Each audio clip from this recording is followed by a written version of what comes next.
ایک बुजुर्ग और उनके दोस्त के दरमियान सच्ची दोस्ती थी। एक मर्तबा एक बुजुर्ग अपने ही दोस्त दूसरे बुजुर्ग के पास आए और कहा कि मैं एक तिजारती सफर पर जा रहा हूं।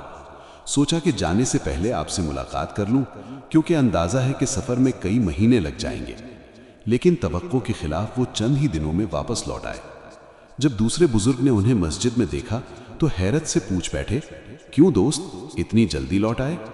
उन्होंने जवाब दिया, हजरत मैं क्या अर्ज करूं, रास्ते में एक हैरत अंगेज मंजर देखा और उल्टे पांव ही घर लौट आया। हुआ यूं कि एक गैर आबाद जगह पहुंचा, वहीं मैंने आराम के लिए पड़ाव डाला। अचानक मेरी नजर एक ऐसे परिंदे पर पड़ी जो न देख सकता था और न उड़ सकता था।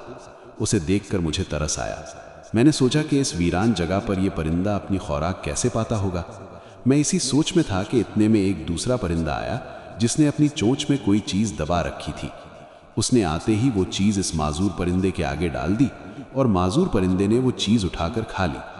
वो दूसरा परिंदा इस तरह कई चक्कर लगाता रहा, यहां तक कि माजूर परिंदे का पेट भर गया। ये मंजर देखकर मैंने कहा, सुभान अल्लाह, जब अल्लाह ताला इस वीरान और सुनसान जगह पर एक परिंदे का रिज्क उस तक पहुंचा सकता है, तो मुझे रिज्क के लिए शहर दर शहर फिरने की क्या जरूरत है। चुनाचे मैंने आगे जाने का इरादा तर्क कर दिया और वहीं से वापस चला आया।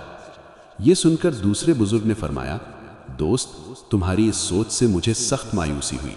तुमने आखिर उस माजूर परिंदे जैसा बनना क्यों पसंद किया जिसकी जिंदगी दूसरों के सहारे चल रही हो? तुमने ये क्यों ना चाहा कि तुम्हारी मिसाल उस परिंदे जैसी हो जो अपना पेट भी पालता है और दूसरों का पेट पालने की भी कोशिश करता है। ये सुनकर वो बुजुर्ग बेइख्तियार अपनी जगह से उठे, अपने दोस्त के हाथ को चूम लिया और कहा, आपने मेरी आंखें खोल दी। वाकई दुरुस्त बात वही है जो आपने कही है। प्यारे साथियों, इस वाक़े से हमें दो नसीहतें मिलती हैं। एक ये कि ज़िंदगी में हम कभी दूसरों पर बोझ न बने, और दूसरी ये कि हम हमेशा दूसरों के काम आएं, पाकीज़ा और हलाल रोज़ी कमाकर दूसरों के लिए सहारा बने।